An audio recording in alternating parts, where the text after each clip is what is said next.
disfrutar todos de Pío Agustín. Un hombre popular, querido, divertido, presente, siempre presente.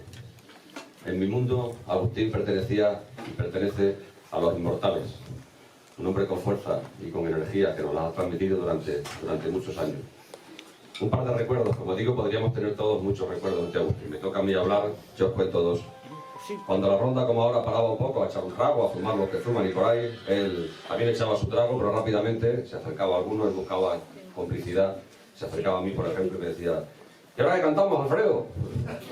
Y yo le decía: lo que tú quieras, Policarpo.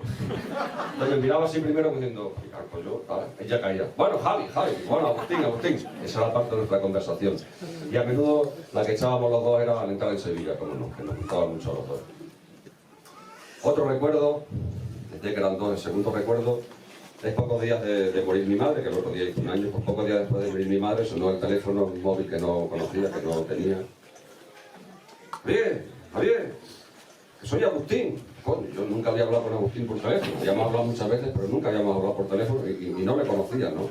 Y el hombre me llamaba para darme el pésame y para decirme que no me podía acompañar, que estaba un poco, no estaba muy bueno, en fin, que estaba... Total, que al día siguiente bajamos ahora yo a verle, aquí en la puerta, nosotros allí, con esto del COVID, ahí pues no nos dimos un abrazo, ni un beso, ni nada, ¿no?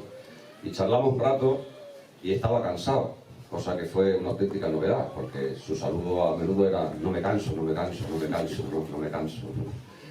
Y bueno, como estaba así cansado el hombre, un poco triste, le vi, pues le di una tarea, digo: oye, esos versos, ese cuaderno que tienes de tu padre, con cosas de tu padre, a ver si me haces una copia, Y efectivamente hace unos días pues me llegó esa copia que escribió Agustín, donde recoge no solamente poemas de su padre, sino, si yo no he visto mal, también de su abuelo. Su abuelo era cristino, ¿no? Pues hay poemas y versos de Cristino y hay versos de Policarpo. Con una letra, una ortografía bien, sí, se lee perfectamente, y lo que son las edades posiblemente, un cuaderno gordo, pero aprovechando todos los renglones, pero aprovechaditos, o sea, los versos sin partir para aprovechar todo el cuaderno, ¿no? Pues la generación de Agustín, pues de nuestros padres y por ahí, ¿no? Aprovechando todo, porque ellos vivieron también otras cosas más complicadas. Y de ese cuaderno, pues voy a leer uno de los poemas de Policarpo. En Villanueva la Vera y al sitio de Viña Vieja existe un jardín de flores y de aves muy parleras. A orillas de este jardín hay un soberbio edificio, donde anidan los canarios con algunos jilguerillos. También anidan palomas aquí en este caserío, tórtolas y golondrinas con algunos gorrioncillos. Cantando todas a una, alegres y placenteras, saludan al pasajero que va por la carretera. Si tiendes la vista al norte, ahí verás una huerta con frutas de todas clases y las legumbres muy tiernas. Allí se crían ciruelas, melocotones y almendras, albaricoques, guindas y peras. Después vienen las cerezas con nísperos muy sabrosos y gran porción de uvas tiernas. Los racimos bailotean y el hortelano por el huerto se pasea. Aquí se termina, primos, de la huerta a las grandezas. Si no lo queréis creer, venidos pronto a Villanueva, que os esperan vuestros primos con agrado y con paciencia, para cuando regreséis, tomar juntos la merienda. Yo me procuraré buscarla con mi perro y mi escopeta, y la guisará Venancia con perejil de la huerta. ¡Bravo! ¡Bravo!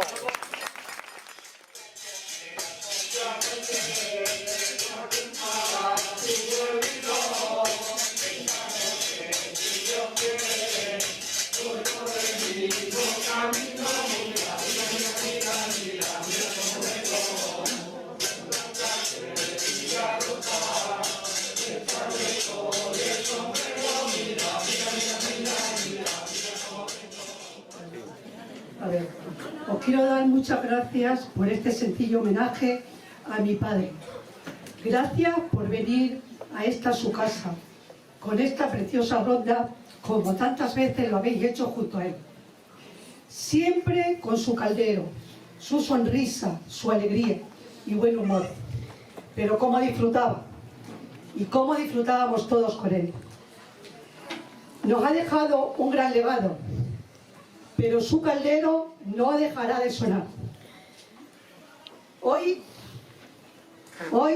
no está aquí físicamente con nosotros, pero sí está en nuestro corazón y en nuestro pensamiento. Y seguro está sonriendo y cantando esta tonada que tanto le gustaba. Gracias por tantas muestras de cariño, fotos, vídeos, cartas que nos habéis enviado con palabras realmente entrañables y cariñosas hacia mi padre.